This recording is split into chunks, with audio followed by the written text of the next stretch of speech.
Welcome to the New Books Network. Good morning. Thank you for joining me for another exciting episode of New Book Network's African American Studies podcast. I am your host, Katrina Anderson. Today I am joined by Maria Smilios, who is a native of New York City and who holds a Master's of Arts from Boston University in Religion and Literature, where she was a Henry Luce Scholar and a Presidential Scholar. She also taught essay and research writing in the university's writing program. In 2007, she left Boston and moved back to New York City to teach at an all-girls high school, and she also created and ran an intensive summer writing program for teens. Maria also formerly worked as a developmental editor in the biomedical sciences, editing books in lung disease, pediatric and breast cancer, neurology, and ocular diseases. In the past, she has written for The Guardian, American Nurse, Narratively, The Rumpus, Dame Magazine, and The Forward, among others. Today, we're discussing her first book, The Black Angels, The Untold Story of the Nurses Who Helped Cure Tuberculosis, which will be out on September the 19th, 2023 by Penguin Random House. Ms. Smilios, thank you so much for joining me today. Thank you so much for having me. It's a pleasure to be here. So can you tell us a little bit about the book? The Black Angels were a group of African American nurses who answered a call to come and work at Seaview Hospital, New York's largest municipal TB sanatorium on Staten Island. And they became instrumental in helping to find a cure for tuberculosis. Now, why did you select the Black Angels as your topic? How did you come across their story, and why did you choose to share it? Well, to start, the topic kind of found me. I was working as a developmental editor, editing a book on lung diseases, when I came across a line that said the cure for tuberculosis was found at Seaview Hospital. Being a lover of New York City history and anything that had to do with disease in hospitals, I didn't know this part of medical history. And so I began Googling it, and up came an article, and tucked alongside of it was another article about a woman, Virginia Allen, who at the time was 86 and belonged to a group of African American nurses called the Black Angels. That piqued my interest. And so I set out to find out anything I could about her and this group of nurses. Eventually, after a lot of futile searches, I called the Staten Island Museum, and they told me she was going to do an exhibit at their grand reopening. This was in mid-August. And so I went and we talked, and weeks later, she invited me to her home in Staten Island, which is the restored nurses' residence where she had lived when she worked at Seaview some 60 years earlier. And she began to tell me snippets of this extraordinary story. And then she asked me if I could tell it. And so I thought it was important to know, because this is a story about women in science, specifically Black female nurses working in a New York City municipal sanatorium and caring for patients comprised of the city's poorest and most marginalized classes. And historically speaking, our society has been conditioned to structure narratives about medical discoveries around male doctors and scientists. Anyone else involved most of the time remains a silent bystander. And so I thought, this story of these women who were working on the front lines have been completely erased. And that was one of the draws to wanting to tell this story. And so I think, to answer why I selected it, it was that reason. It was that Virginia had asked me to tell the story, and it was that it had remained confined to Staten Island as an oral history. And oral histories can tell us so much about the past, because Virginia was a Black angel and she is living history. And so I thought, this story needs to be written down, because Virginia at some point is going to pass, and the families of the nurses who were so gracious to share their lives with me are also going to pass, and then the story is going to be lost. And that's so interesting because you mentioned oral history. It is such a large component of your narrative.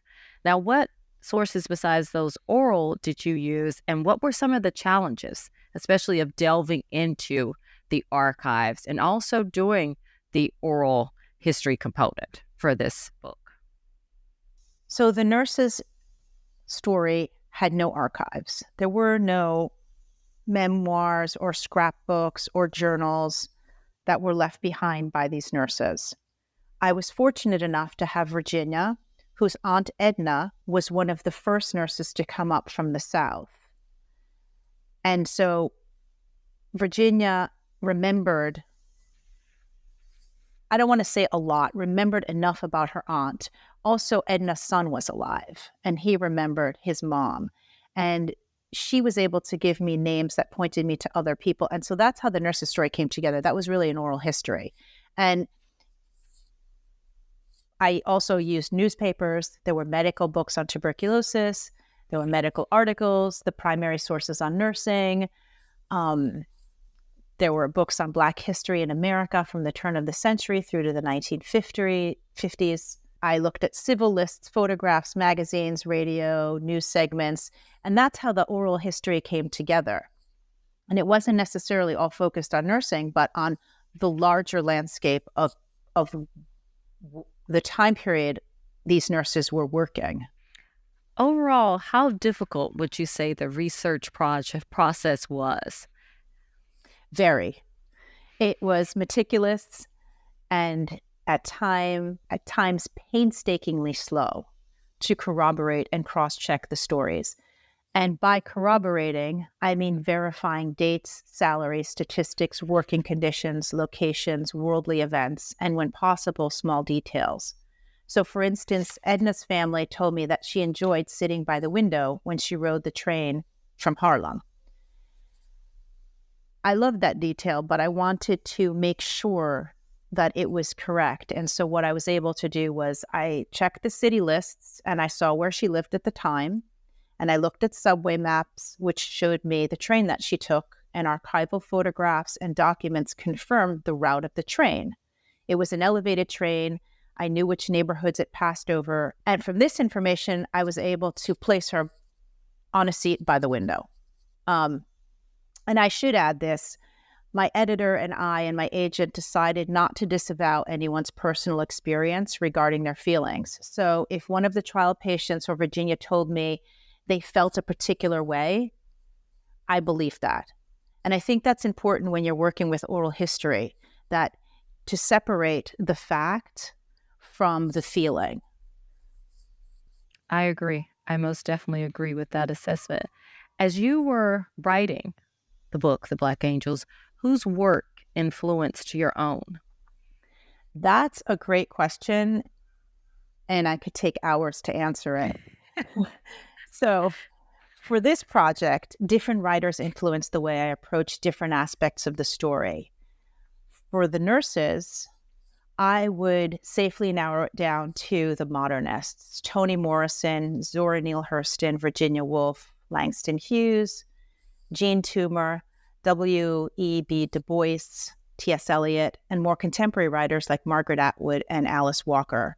They, in many ways, inspired me, and I just love how they write. And I felt, for some reason, I kept reaching for these writers again and again as I was writing that part of the story. When thinking about Seaview and the vast complex of buildings, I would say it was Shirley Jackson's The Haunting of Hill House and Anne Patchett's The Dutch House, because both of those stories do an extraordinary job of rendering the building as a living, breathing entity. And Seaview was a living, breathing entity. Virginia described it as a small city. I also drew inspiration from Sam Beckett's structure of a closed space narrative when writing about the wards, because even though they were open wards, meaning there are no rooms, imagine this: 2 rows of beds on each side and beds running down the middle of the aisle. And separating each bed is a small nightstand. But that's the only, and although the ward is open, it's the only space that these people these patients could live in. And so it is a closed-space narrative.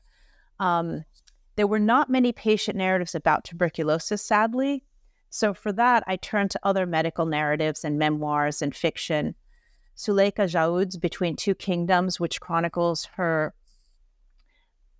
fight with leukemia, Paul Kalianthes' When Breath Becomes Air, and Marie Howe's What the Living Do, and also Maggie O'Farrell's Hamnet were really great pieces of literature for me to look at how people talked about sickness and being in a hospital and how they reckoned with mortality and time.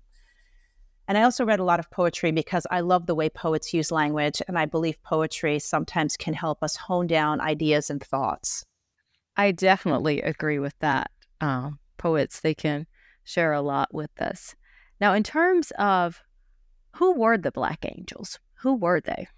In short, they were a group of Black nurses who were called up from the Jim Crow South when white nurses began quitting Seaview Hospital in 1929, and the city faced a public health crisis if they could not fill the ranks of nurses. And most of them held professional degrees but could not find work because of the strictures of Jim Crow and the quotas of hospitals. At the time, Black nurses were only allowed to work in Black hospitals.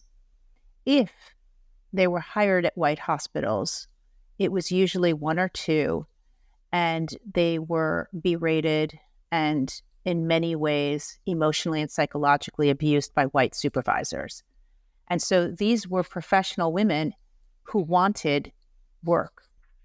What's interesting, as I was reading the book, it covers so much of history and African-American history. You're talking about, I was thinking about as Etna was coming up from the South, part of the Great Migration, Harlem during this time. You covered the Great Depression, World War I, World War II. You're talking about Jim Crow. And, it's so intricately intertwined with the narrative of these women's lives. You did that seamlessly, I must say, because, as a scholar of African-American history, it was so marvelously done that you could understand the challenges that these women faced during that time. So I want to ask you, how important was it for you to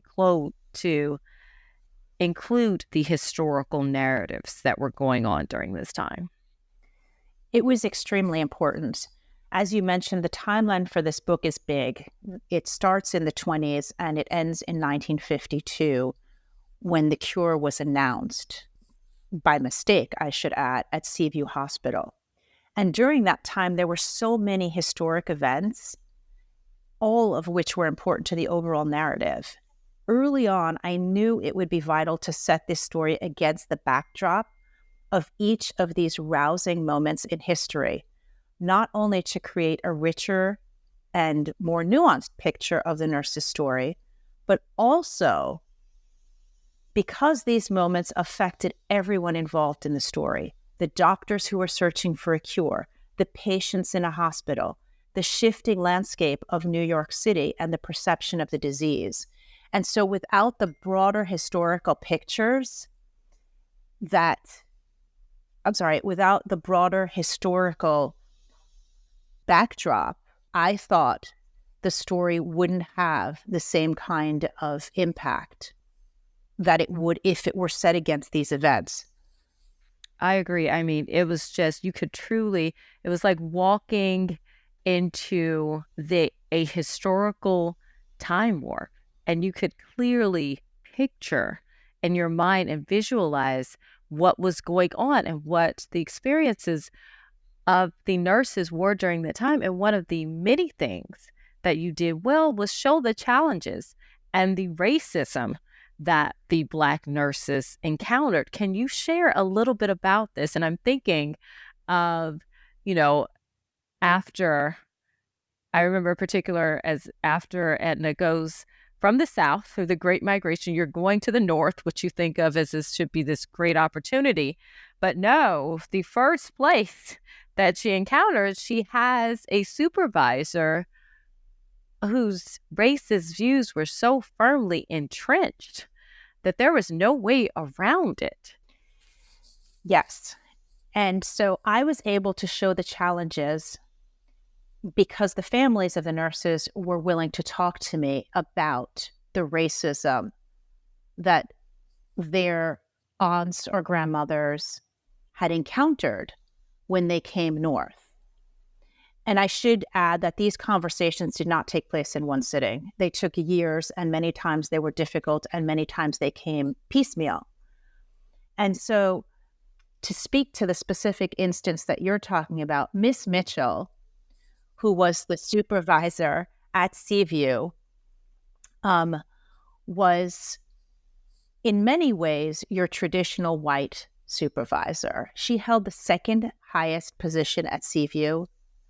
She was hired in 1929 to fill the thinning ranks and to keep the nurses. And so that was a hard job because tuberculosis nursing, from what I have read and what people have said, is quite boring. It's basically the same thing day in, day out. You can also spend up to 3 hours bedside. So imagine this, a nurse starts their shift, they walk onto the ward, they get their cart, and they begin their day by doing the same thing. If the patient is not ambulatory, they have to bathe them, they have to shave them, they have to help them eat and brush their teeth, go to the bathroom, then they do the medication. These patients are depressed, they're angry. Sometimes it could take up to 3 hours. They have traveled. Most of them were coming from Harlem or somewhere else in the city. It could take anywhere from 2 to 3 hours round trip. And most importantly, they're working on a ward where every single breath is emitting live tuberculosis germs. So every breath from this patient is a threat to them. They don't have masks, gowns, gloves. And so every day that they showed up bedside was a risk. And so Miss Mitchell's job was to retain and train a staff of elite nurses. Now, she did that because it was these nurses that helped with the cure. But in the interim, she was also the daughter of a Confederate medic from rural Virginia. And so her views also had been shaped probably by her father. But Miss Mitchell was no different than any other typical white supervisor who saw Black nurses as, quote, incompetent or, quote, immoral, or any other derogatory term you could dream up was used to describe Black nurses. One nurse said they were incapable. One nurse supervisor said they were incapable of keeping books, the log books. Another one said they were incapable of any kind of work which required them to not be supervised. So in other words, they could not be supervisors because they always had to be watched. Another one said they were thieves. And so Miss Mitchell had these views. And while she might have, as Virginia said, trained a fabulous nursing staff, she also made their lives quite miserable in many ways. Just reading about her, I can only imagine what they lived through by working with her. I wanted to ask you, though, how did Seaview Hospital come into existence? So the short answer to that is I would point to a man named Herman Biggs, who was the chief medical officer in New York City in 1903. And if we can imagine what 1903 New York City looked like, it was a time when every day thousands of people walked off grand liners from places in Europe and poured into the city. And many of them headed to New York's Lower East Side.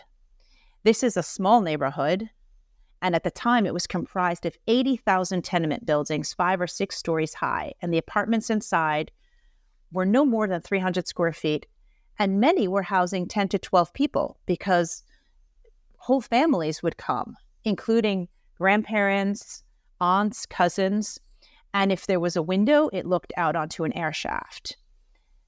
The city at the time was awash in smells and garbage, human excrement mixed with runoff from the slaughterhouses, and it covered the streets. Dead animals were a common sight.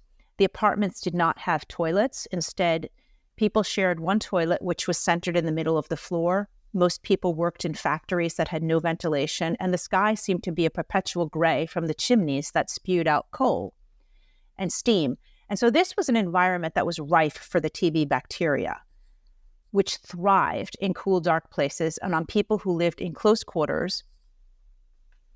Anyhow, at the time, Herman Biggs decided he wanted to conquer tuberculosis in a single generation and nothing was going to stop him.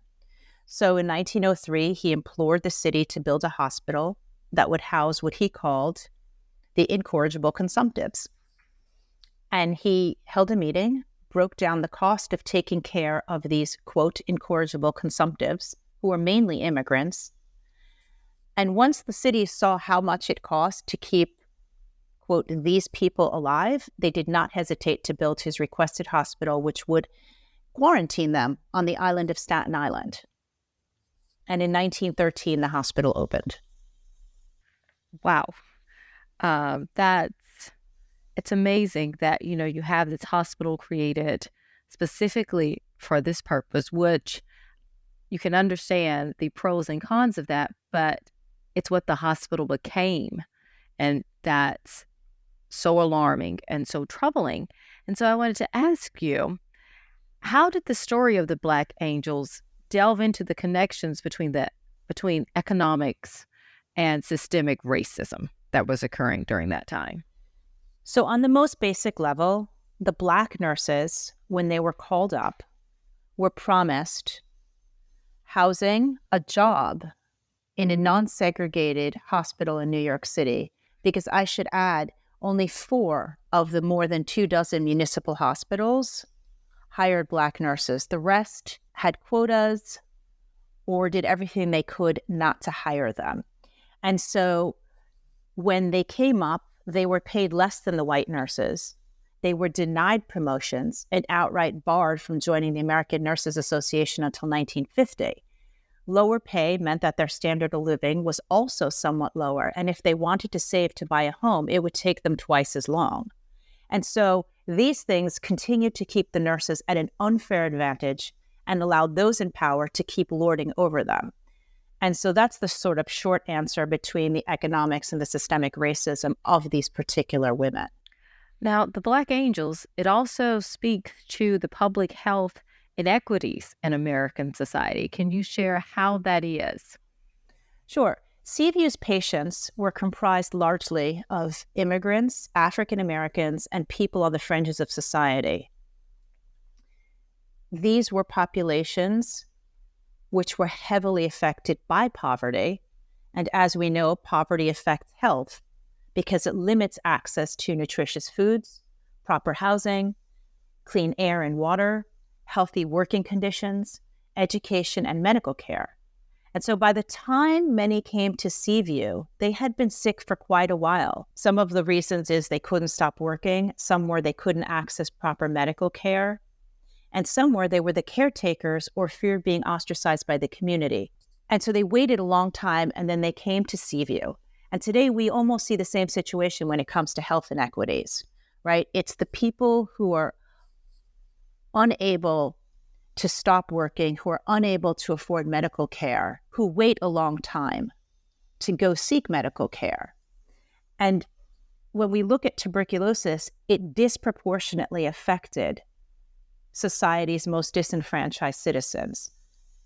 And the story of tuberculosis reveals how we depend on the very same vulnerable population to survive via essential labor and largely low-wage jobs. We saw this again with COVID. Who was going to work? It was the delivery people. It was the restaurant people. It was the people who were keeping the supermarkets open. These were low-wage, high-risk jobs. And the people working, nobody was really thinking that, oh, we need to protect them to keep the stores open. And so when you look at that, that is economic inequality, but it's also public health inequity. I agree with that. I mean, you're correct. The people who were on the front lines during this time, those were the cashiers in the store because everything needed to keep moving in some way, yet they weren't, their health was not prioritized as much. In your book, you did an excellent job of showing how the health system did not value the lives of Black Americans. Can you speak about this? And in my mind, I'm clearly thinking of those frontline Black nurses with a disposable Black body was not valued. Yeah. So there's a historical pattern that led to a health system that did not value the lives of Black Americans. The legacy of slavery, as with much of our country's institutional framework, set the precedent for the mistreatment of Black bodies in the centuries to follow. And perhaps the most egregious case of medical racism and abuse in America's history came a century later with the infamous Tuskegee syphilis study, which spanned 1932 to 1972. And it was sanctioned by the United States Public Health Service and the Center for Disease Control and Prevention. During those decades, more than 400 Black men were recruited and used as test subjects for, quote, bad blood, a term that referred to a variety of ailments, when in reality, the government wanted to observe, quote, the natural history of untreated syphilis in Black men. As we know now, the study violated the bioethical principles of respect for autonomy. The participants were not asked for their consent, and of non-malfeasance, given that the antibiotic treatment was withheld from the participants even after it had become readily available. And when you look at history, there are many other incidents that happened that disregarded Black bodies. The one I discuss in my book is the elixir tragedy. In this one, Dr. Samuel Massengill, who's best known for the Massengill douche, created an elixir from sulfa to treat strep throat and other infections. Sulfa had been used in pill form, but no one had managed to make it into a liquid because it was undissolvable.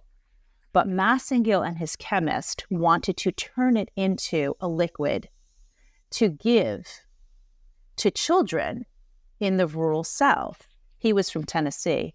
And so they added diethylene glycol, which is a poisonous agent used in antifreeze to create a liquid form of the antibiotic. And then they added a raspberry flavor to it. And so it became this gorgeous red liquid.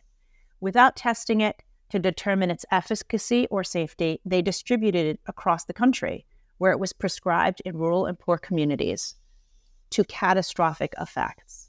It killed over 100 people. More than half were children and people of color. So it's no wonder then that the mistrust of healthcare system persists in many communities of color today. I would definitely agree with that because I'm just horrified as I was reading about that and also hearing you describe it, that you give this toxic chemical to children and you spruce it up with a little bit of strawberry flavor and think that's okay, and that this was allowed to occur. So, that you answered my next question about, do you think that the mistreatment of Black Americans and other communities cover have led to a mistrust of the healthcare system? And, as I was thinking about this, the only thing that could come to mind, having lived through COVID-19 pandemic, I wanted to ask you, how did that impact your writing of the Black Angels? I'm not sure if the advent of COVID-19 changed my approach to the book as much as it enhanced relevant themes of health disparities, failing and overcrowded municipal hospitals, patient populations comprised of immigrants and the poor, and people of color, inequality in labor, especially with brown and Black women, and of course, living with a fatal disease. What I am certain about is that COVID gave me a palpable sense of what it was like to live with a deadly airborne virus. Although I wish I could kind of say I never wanted to live through that, and I think most of us didn't. It turned us anxious and stirred our most potent fears in the same way tuberculosis had done for centuries. In America, inequity in healthcare has always existed, but for the most part, it remained hidden unless you lived it. And I think COVID pulled back the curtain and exposed the reality of a health system that had long been broken. It was one designed to care for some, but not the others, and one that was kept together largely by underpaid brown and Black nurses. And so that did impact how I approach this book, because I really wanted to pull up that theme and say, this has been going on for a really, really long time, and we can't ignore it anymore. I agree. I mean, it's always been there, but as you say, that curtain, it was pulled back. And there was a light that was shined on that for some, even to this day, as we are in 2023, they still want to ignore, but it's there. It's right in front of you, and it would be wise to, in some ways, pay attention to that. And there's also something else that came up as I was reading. There were so many things that came to me as I was reading your book, and I was thinking about COVID. There was this notion of pseudoscience versus science. And in the Black Angels, you discuss the role of pseudoscience in the curing of tuberculosis. Can you share how and why these so-called cures became important during that time? And even, as we're thinking about COVID, why those became so prevalent again? The pseudoscience was a fascinating and rich subject for me. I was confounded by how much quackery and chicanery was directed at tuberculosis. I'll share some of the remedies that were touted.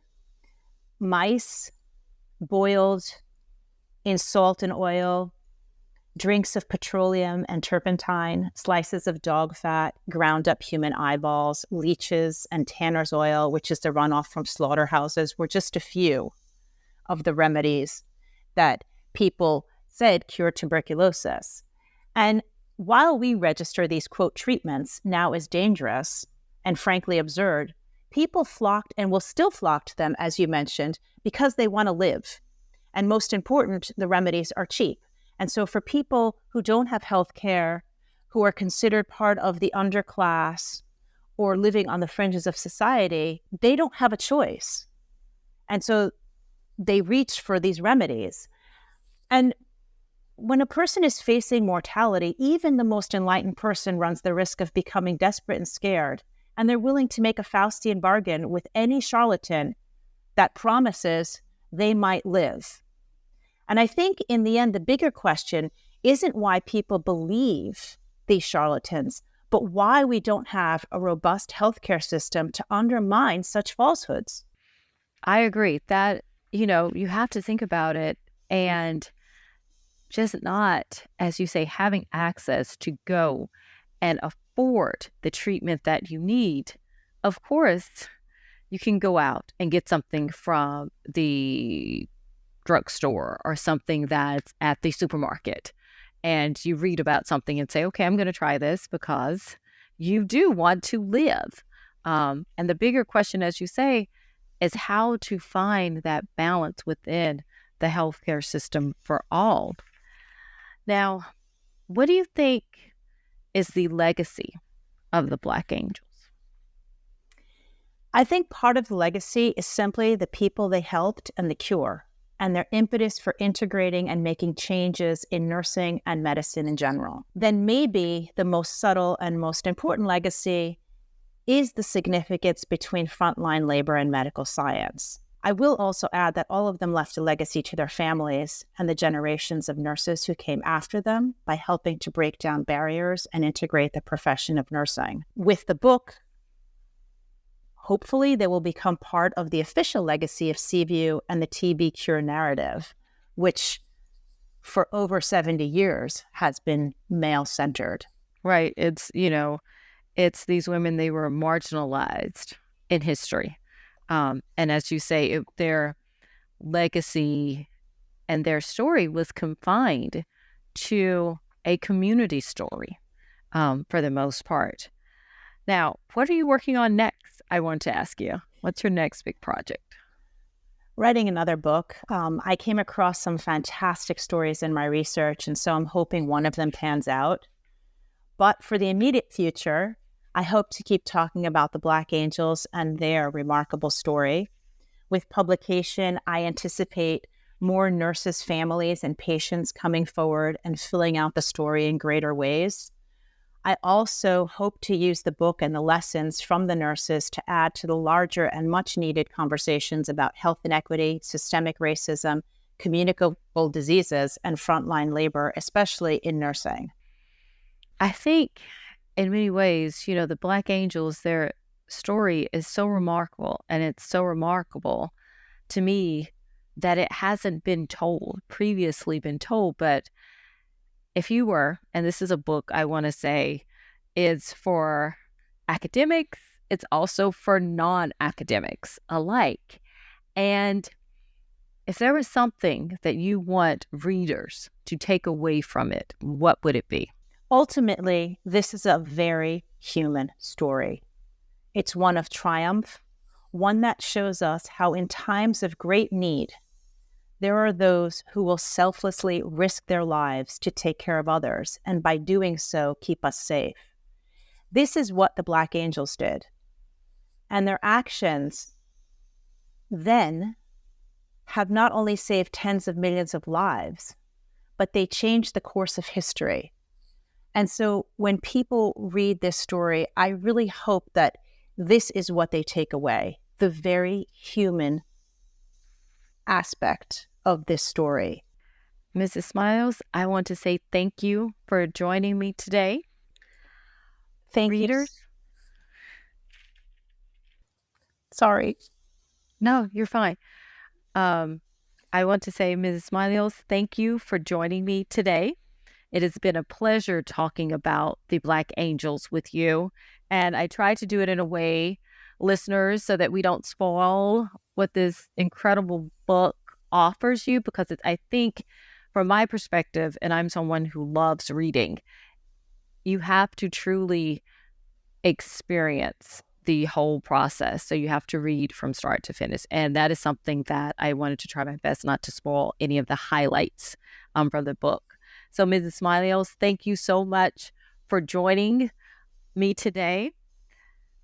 Thank you so much for having me. It's been such a pleasure to talk about this book and these remarkable women. Mrs. Smilios, thank you so much for joining me today. Readers, please pick up a copy of The Black Angels to learn more about these remarkable women who helped cure tuberculosis. The work done by Mrs. Smilios has been incredible, as she has sought to shed light on the accomplishments of women such as Virginia Allen, Edna Sutton, Missouri Lavinia Walker Meadow, to name a few, whose story and lives have been marginalized for so long. These women helped change the profession of nursing and history. The book will be on sale September 19th, so I urge you to get a copy. It is for academics, non-academics, those in the medical profession, historians. There is something for everyone, and I assure you that you will not regret it.